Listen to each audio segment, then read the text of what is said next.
Dans cette vidéo, je te donne mon retour d'expérience sur la vie de digital nomade en Thaïlande notamment. Je vais te donner les points qui selon moi est à bien se mettre dans la tête avant de vouloir se lancer dans ce mode de vie là, car ça peut vraiment t'éviter des déceptions je pense. Et je vais aussi parler de la Thaïlande de manière générale pour déconstruire un peu des stéréotypes qu'il peut y avoir sur ce pays là et sur la vie là-bas. Vu que c'est ma première vidéo, je me présente, je m'appelle Loïc, je suis monteur vidéo et je vis de mon activité depuis début 2025. Et j'ai donc très vite décidé de profiter de ce mode de vie là, donc de pouvoir travailler depuis n'importe où techniquement, tant que j'ai un ordinateur, pour aller découvrir un peu l'Asie du Sud-Est de manière générale. Donc pour résumer un peu mon parcours que j'ai fait en Thaïlande, pour situer un peu les choses, je suis arrivé en Thaïlande donc le 8 avril, j'ai atterri à Bangkok, je suis resté une semaine là-bas environ.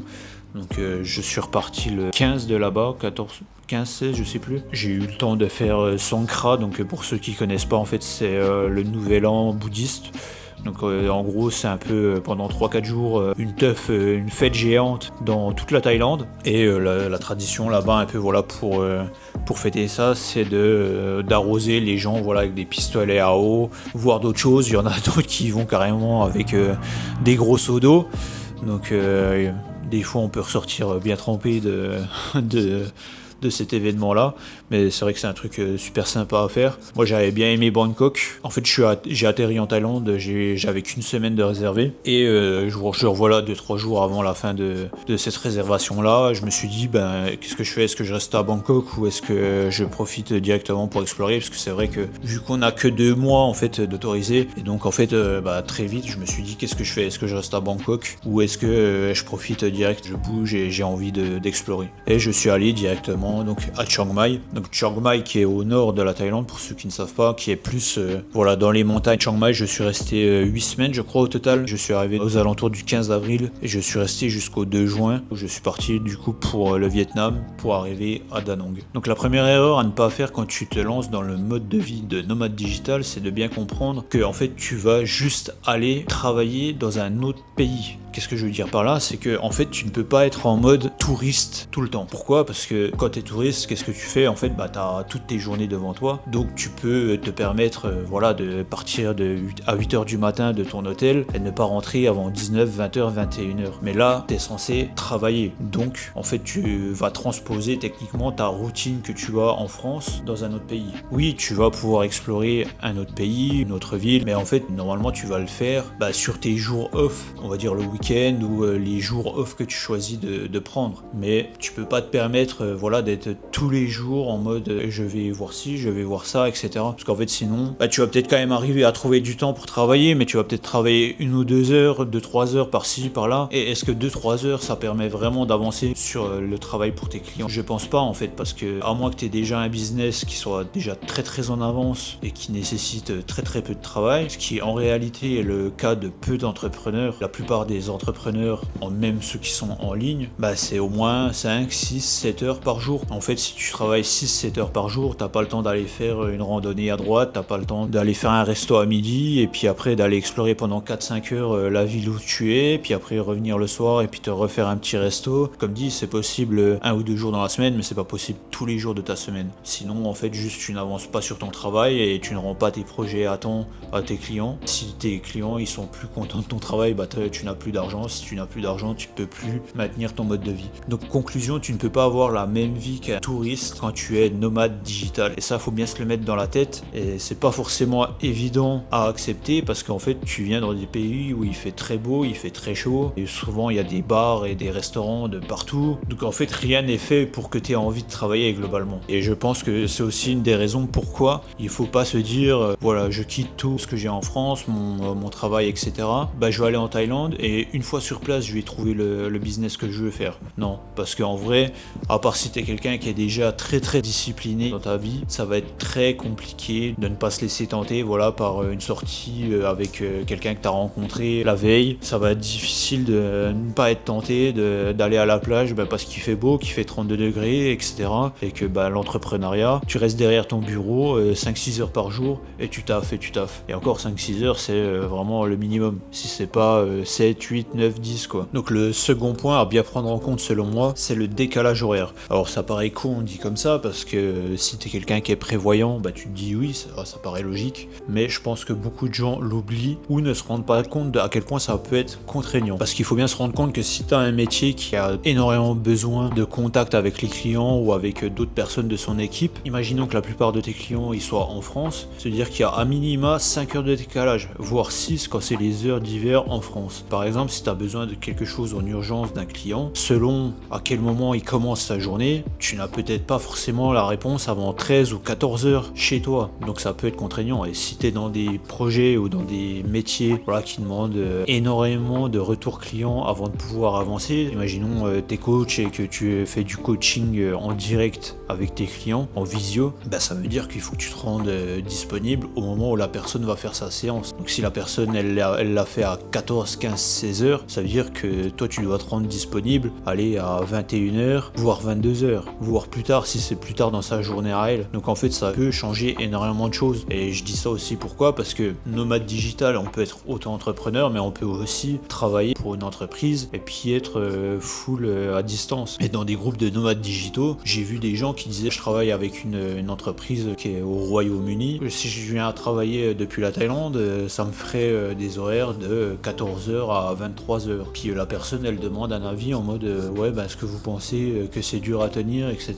Donc voilà, après par exemple la personne là elle se rend compte que ça peut être quand même quelque chose d'assez dur à vivre, parce que c'est quand même de 14h à 23h du lundi au vendredi. Encore une fois, comme je disais avant, dans un pays où il fait super beau, en plus en plein après-midi, de 14h à 23h, voilà, à 21h t'as peut-être envie de sortir, aller manger un truc, etc. Bah non, tu peux pas parce que toi tu dois être derrière ton ordi. Si par exemple c'est du service clientèle, est-ce qu'à 21h t'as envie d'être encore derrière ton ordi, te faire engueuler par un client mécontent? Voilà, c'est des choses quand même à prendre en compte. Moi j'ai la chance que dans mon métier, oui j'ai besoin de retours clients, mais en général ça peut attendre un jour d'avoir les retours clients. Donc un autre point que je voulais aborder, là c'est plus par rapport à la Thaïlande, où on entend très très souvent, et il y a énormément de vidéos aussi là-dessus, que c'est vraiment pas cher, etc. Tu peux vivre avec 500 € par mois, c'est moins cher, mais il y a quand même des points à nuancer, on va dire. Donc premier point, c'est voilà, tu manges pour 2 € en Thaïlande. Bon, effectivement, il y a énormément de trucs de street food, etc. où tu peux très souvent acheter pour autour des 2 €, 2,50 € un plat, c'est vrai. Par contre, ce qu'il faut bien comprendre, c'est qu'un plat en Thaïlande, en termes de quantité, c'est pas un plat en France. C'est-à-dire qu'en France, nous, on a l'habitude de manger au moins 2 gros repas, en général le midi et le soir. Après, effectivement, il y a des gens qui prennent le déjeuner, mais on va dire que c'est pas tout le monde. Donc, quand nous, on va au restaurant, en fait, il va y avoir assez de quantité pour être calé au moins, imaginons, je mange à midi, je prends un plat dans un restaurant le midi. En termes de quantité, il y a toujours quasiment assez pour tenir jusqu'à 18-19 heures. C'est vraiment fait pour que tu manges bien, mais que tu sois aussi sustenté pour au moins un moment. Là où en Thaïlande, ton plat, t'as par rapport à un plat que tu aurais eu en France, t'as peut-être facilement un tiers de quantité en moins. Donc ce qui fait que en général, si t'es quelqu'un qui a besoin de manger quand même beaucoup, soit par exemple pour le sport, parce que t'as besoin de beaucoup de calories, de beaucoup de protéines, ou juste t'es quelqu'un qui a un gros appétit, en fait t'as vite fait de devoir prendre au moins 2 plats. Tu montes très facilement à 5, 6, 7 € de nourriture pour un repas. En tout cas, moi c'était mon cas quasiment à chaque fois que j'étais dans les petits trucs comme ça en extérieur. Un seul plat, j'ai faim dans 1 heure en fait. Mais en fait c'est juste qu'en Thaïlande, ils ont plus l'habitude de manger tout au long de la journée. Donc en fait ils vont manger des petites quantités, mais un peu tout au long de la journée. Et c'est pas rare qu'une personne thaï mange 5-6 repas par jour, mais à chaque fois c'est plusieurs petits repas, on va dire. Donc si à chaque fois tu es obligé de prendre 2 assiettes par repas, etc., et qu'à chaque fois ça te coûte 4-5 €, si imaginons tu veux manger tous les jours dehors, ça monte vite à une dizaine d'euros par jour, ce qui fait que tu arriverais quand même à du 300 € en mangeant en extérieur tous les jours, ce qui est quand même conséquent. Je veux dire, c'est pas rien non plus. Moi je dis ça par rapport au fait que quand je suis en France, en général j'en ai pour 250 € de courses par mois. Donc en fait je comparais un peu par rapport à ça. Si je me nourris, on va dire, uniquement en extérieur, ça me coûterait quand même plus cher au final. Et à savoir qu'aussi les courses en Thaïlande, globalement les prix, ça se vaut quand même pas mal, on va dire, avec la France, parce que énormément de choses qui sont importées du coup d'Australie, donc ce qui est quand même pas la porte à côté, donc ce qui fait que en général les choses sont assez chères. Le supermarché où j'allais régulièrement, après ça me paraissait être un peu un truc type Biocoop qu'on avait en France, parce que c'était quand même voilà, joli et tout. C'était pas, on va dire, un Auchan classique chez nous, quoi. Ça ressemblait plus à un magasin un peu plus bio, local, etc. Si je fais le comparatif, nous en France, peut-être 1 kg de poivron, c'est genre 2,50 €. Donc 1 kg de poivron, t'as quoi? T'as 4-5 poivrons. Là, pour 1 €, j'avais un poivron. Donc ce qui fait que, voilà, pour 3 €, j'aurais 3 poivrons. Donc ce qui fait quand même que globalement, en termes de quantité, j'en aurais moins qu'en France. C'était à peu près le cas pour beaucoup de légumes, on va dire, pas qui sont européens, mais que nous, on a l'habitude de consommer. Donc par exemple, des poivrons, des brocolis, des courgettes, etc. Les prix, en fait, globalement, sont assez équivalents à ce que nous, on peut avoir en France. Pour les trucs type viande, etc., poisson, ouais, je saurais pas forcément dire exactement, mais j'ai l'impression que ça se valait à peu près aussi. À part le poulet, je sais que voilà, le poulet peut être vraiment peu cher en Thaïlande, mais voilà, le poulet qui est très peu cher, de ce que j'avais pu voir, voilà, sur certains créateurs de contenu spécialisés Thaïlande. Bon voilà, la qualité, en gros, c'est comme si t'achetais du Eco Plus à Leclerc, quoi. Donc c'est du poulet élevé, on sait pas trop comment, avec des graines qui sont pas forcément de très bonne qualité, qui sont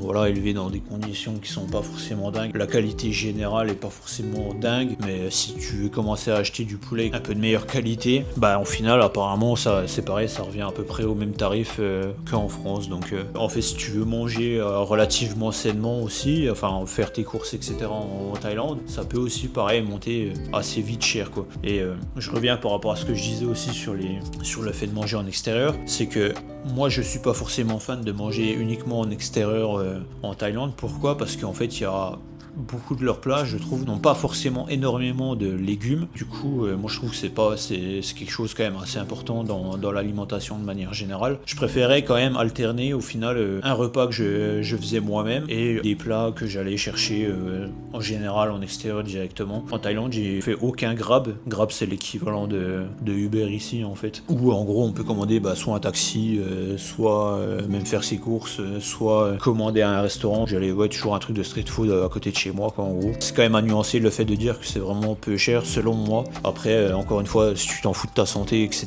de qu'est-ce que tu manges, bon bah pourquoi pas, tu vois, mais faut savoir que la cuisine thaïlandaise n'est pas forcément non plus la plus saine, globalement, dans le sens où il y a énormément de choses qui sont frits. Donc il n'y a pas forcément beaucoup de nutriments. Voilà, pareil dans les trucs de street food, c'est voilà, des huiles industrielles qui sont clairement pas dingues, et puis des fois c'est plusieurs fois la même huile, etc. Donc c'est pareil, c'est pas forcément très très sain. Des fois ils vont te servir des plats, mais en fait le truc il est en train de cuire depuis 2 heures, donc ça va pas te rendre malade, mais c'est pareil, en fait, genre tous les nutriments, il n'y a plus rien dedans. Pour moi c'est des choses qui comptent, donc je pense que c'est pour ça que j'en parle en fait dans la vidéo. Après chacun voit midi à sa porte, comme on dit, ça chacun de voir ce qu'il en pense, quoi. Il faut faire gaffe aussi là-bas en Thaïlande, dans le sens où les 7-Eleven, bon bah tout le monde en parle en mode ouais c'est trop bien, etc., mais en vrai ça peut être un piège aussi, parce que le fait que tu aies un truc qui soit ouvert 24/24 et au final à l'intérieur, bon bah ils te vendent des trucs à manger, mais souvent c'est de la merde, tu vois. Et moi je me suis retrouvé aussi pendant quelques semaines à aller régulièrement à acheter mon petit protein shake, tu vois, mon petit shake pour ma petite boisson protéinée. Puis en fait les trucs sucrés c'est le piège, tu vois, t'en achètes un une fois un jour, puis après un deuxième, etc., un troisième, puis en fait ça fonctionne comme une addiction à la cigarette. Puis t'as vite fait de te retrouver à acheter ces merdes régulièrement, à prendre du poids, etc. Puis c'est aussi des trucs, voilà, tu dépenses, puis ça t'apporte rien, tu vois, au final. Donc puis c'est aussi pour pas repartir avec ce qu'ils appellent le ventre taille, parce qu'en fait tu passes ton temps à manger des trucs ultra sucrés, assez transformés, gras, etc. Et donc il y a des gens, ils repartent au bout de 3 semaines, ils ont pris 8 kilos en Thaïlande, parce qu'en fait ils ont passé leur temps à manger. Donc cette peut-être dernière partie concerne un point qui moi me limiterait, je pense, par rapport au fait de peut-être vivre plus longtemps en Thaïlande, voire même de m'y expatrier. Parce que c'est vrai que j'en ai pas parlé dans le début de la vidéo, mais en fait, si je me suis lancé dans ce mode-là de vie, donc de nomade digital, en fait c'était d'une part effectivement pour voyager, découvrir d'autres cultures, d'autres pays, mais c'était aussi et surtout pour voir est-ce que je me plairais à vivre dans un autre pays, dans l'optique d'y immigrer, de m'y expatrier à l'avenir. Et donc ce dernier point qui moi me freinerait un peu par rapport à la Thaïlande, c'est le côté social et relationnel avec les Thaïs. Alors c'est vrai que bon, ils ont la réputation d'être très gentils, très accueillants, c'est vrai, encore que ça pourrait être à nuancer le côté gentil, pas qu'ils soient pas gentils, mais ce qu'on considère comme gentil, je pense que en fait c'est surtout que en France et en Occident de manière générale, on est de plus en plus individualiste, il y a de moins en moins de respect de certaines personnes envers les autres, et donc en fait le fait d'aller dans un pays comme la Thaïlande où les gens sont respectueux et quand tu vas dans un magasin ils sont serviables en fait tout simplement, ils font bien leur métier, quand tu leur poses une question ils sont prêts à t'aider, et tu leur dis je veux commander ça, c'est vrai que oui t'as pas une personne qui fait à moitié la tronche et qui est là en mode j'ai pas envie de travailler. Je caricature encore une fois, en France c'est pas le cas forcément partout, encore heureux, et même la majorité des cas c'est pas ça, les gens sont accueillants et quand on leur dit bonjour ils nous disent bonjour, etc. Et quand on leur demande un service ils nous rendent le service effectivement. Mais c'est vrai que en fait en France le problème c'est qu'il y a un climat d'incivilité de partout, et en fait là le fait d'arriver dans un pays où les gens ils sont respectueux et ont l'air de savoir vivre en société, ça peut paraître un truc entre guillemets de fou quoi, mais alors que c'est pas censé être le cas. Donc c'est pour ça moi je pense que il y a beaucoup de gens qui donnent des retours d'expérience sur les Thaïs en disant ils sont super gentils, ils sont super accueillants, mais en fait pour moi globalement ils sont juste respectueux et ils savent vivre en société, et c'est juste un truc qu'on a oublié, ou en tout cas qui se perd énormément en Occident, en Europe, bien malheureusement d'ailleurs. Et du coup voilà, quand quelque chose paraît rare, le fait de le trouver entre guillemets à tous les coins de rue en Thaïlande, on se dit c'est génial et c'est un peuple trop sympa, etc. quoi. Donc pour en revenir sur ce que je disais sur le relationnel, pourquoi pour moi c'est important, voilà, le côté social et surtout le côté social avec les locaux, c'est que moi si je viens à immigrer dans un pays, honnêtement je me vois pas uniquement vivre entre personnes, entre occidentaux, etc. qui seraient expatriés, immigrer, pas du tout chercher à parler thaï, ne pas chercher à créer des liens avec des gens qui vivent, qui sont des locaux, tout simplement. Et c'est vrai que voilà, socialement en Thaïlande, il y a des fois j'avais l'impression d'être un peu hors des codes qu'eux peuvent avoir, dans le sens où par exemple moi je fais du sport et du coup j'étais inscrit à une salle, etc. et j'y allais régulièrement 4 fois par semaine on va dire. Et en France par exemple, même si je suis à Basic Fit, quand je rentre en fait régulièrement, selon les personnes qui y a à l'accueil aussi, il est pas rare que voilà je vienne taper un peu la discussion, ou même des fois c'est juste échanger 2-3 phrases, mais c'est juste de la politesse et genre parce que j'ai envie d'être sociable, j'ai envie d'être sympa, etc. Et donc je rentre dans le Basic Fit, etc. et je vais vers la personne à l'accueil, je fais comment ça va, etc. Puis après des fois il s'enchaîne une discussion qui des fois peuvent durer longtemps selon la personne, si elle aime bien parler aussi et puis qu'elle est assez sociable. Des fois ça dure que 2-3 mots, des fois ça dure 2-3 minutes, mais ça paraît pas forcément bizarre de venir échanger sur la vie de manière générale, c'est ce qu'ils appellent en anglais le small talk, donc de la discussion banale quoi on va dire. Et c'est vrai que ici par exemple au club où j'étais régulièrement je le faisais aussi, je le faisais en anglais du coup, mais c'est vrai que par exemple je leur disais bonjour, comment vous allez, etc.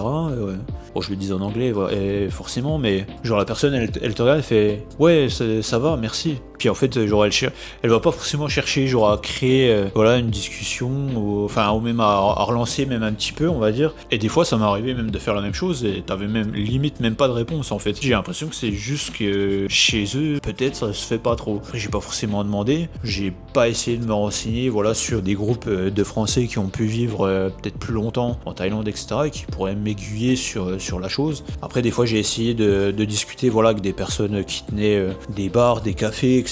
Il y en a qui arrivent à discuter un petit peu, mais en fait il y en a quand même beaucoup qui ne parlent pas forcément anglais. C'est pas une critique non plus, pour eux c'est une langue aussi qui est très très différente de leur langue maternelle. Et il y a après aussi apparemment, de ce que j'ai compris, beaucoup de Thaïs qui même s'ils parlent anglais en fait n'osent pas trop le parler parce qu'ils ont l'impression de le parler mais trop mal, ou d'avoir trop un gros accent, etc. Et en fait ils ont peur qu'on se moque d'eux sur leur façon de parler anglais, alors que moi c'est pas le cas, je pense que 99% des gens ne le feraient pas, et heureusement parce que ce serait vraiment malvenu, clairement. Mais du coup, c'est des petites choses voilà, qui font que c'est peut-être un peu plus dur de créer des liens, et je pense que si tu veux vraiment créer des liens, déjà faut parler taille, ça c'est clair et net. Mais même en faisant ça, moi des retours voilà, de personnes à qui j'ai pu parler, des Français qui sont sur place depuis assez longtemps, des choses que j'ai pu voir sur YouTube, de personnes diverses et variées, et voilà, c'est des personnes qui adorent la Thaïlande et pour moi n'ont pas de raison de mentir. Donc sur ce point là, sur ce que je vais dire après, je pense qu'il y a quand même un fond de vérité, c'est que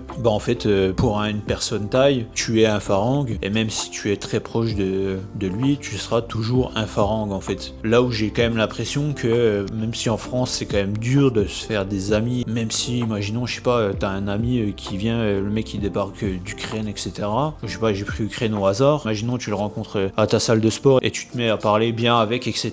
Tu vois que le mec voilà, il parle, il apprend le français, etc.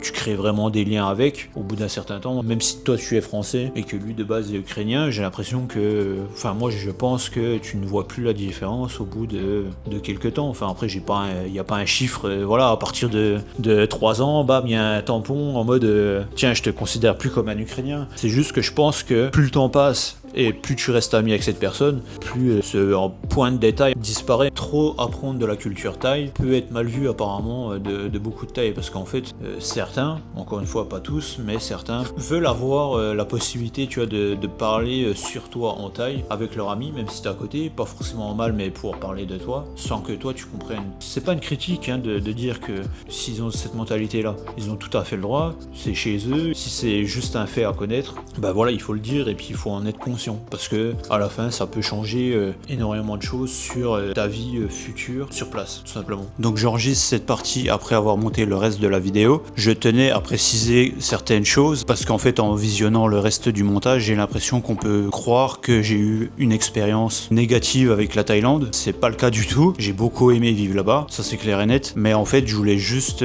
nuancer certaines vidéos et certains contenus qu'on peut voir, notamment sur le coût de la vie en Thaïlande, où beaucoup de personnes disent oui, tu peux venir vivre en Thaïlande avec 500 € par mois. Si tu veux une vie sympa quand même ici, c'est vraiment très bas, dans le sens où un appartement ça va te coûter environ entre 300 et 400 €. Non, allez, entre 250 et 400 € selon la ville où tu es, selon ce que tu veux. Et si t'es quelqu'un qui est pas bête non plus, tu vas forcément prendre une assurance santé. Si t'as un accident ou si tu tombes malade, t'as pas envie de te retrouver à l'hôpital et à devoir tout payer de ta poche. Donc ça pareil aussi, ça coûte peut-être une centaine d'euros par mois, je sais pas. J'ai vu des personnes qui disaient 200 € par mois. Alors après, est-ce que ce type d'assurance là, ça fonctionne aussi voilà comme des mutuelles? Selon ton âge, tu payes plus. Et donc les prix de 200 €, c'était une personne qui était à la retraite qui disait ce prix là. Donc est-ce que c'est parce qu'elle a 60 ans passés qu'elle paye ce prix là, ou est-ce que c'est un prix un peu général, on va dire? Donc en fait, imaginons on prend vraiment un appartement au prix le plus bas en Thaïlande, allez, 250 €, un truc correct où il y a un peu une climatisation pour que ce soit quand même agréable de vivre dans ton logement, parce que sans clim, quand il fait super chaud entre avril et mai, tu peux vivre sans, c'est pas hyper agréable quoi. Je veux dire, quand t'es sorti toute la journée et qu'il fait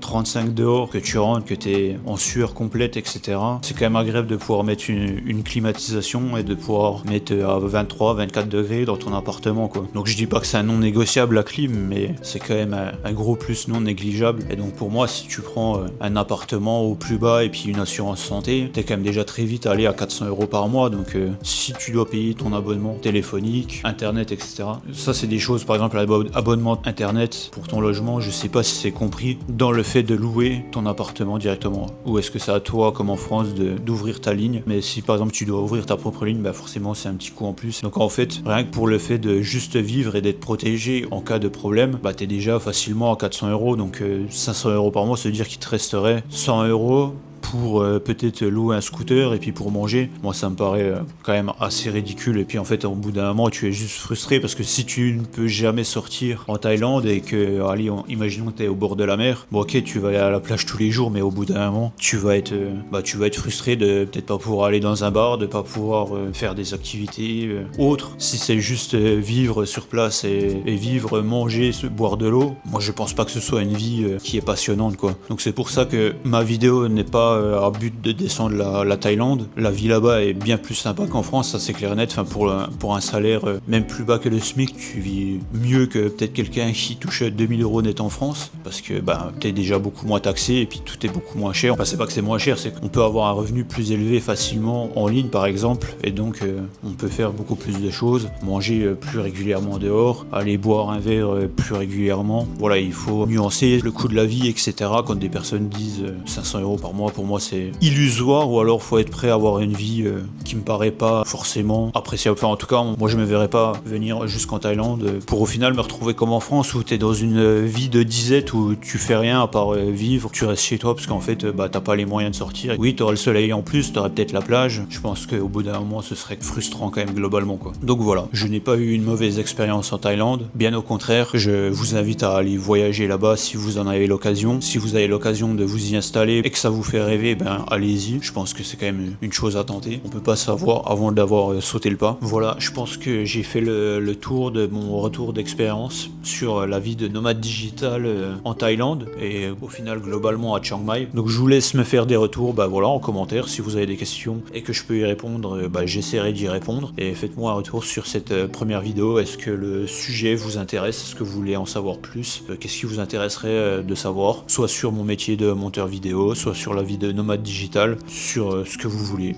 Voilà, dites-moi en commentaire. Et puis si ça vous plaît pas, dites-le moi aussi. Ça fera faire des commentaires et puis ça fera tourner l'algorithme. Et je vous dis à bientôt pour une prochaine vidéo. Ciao!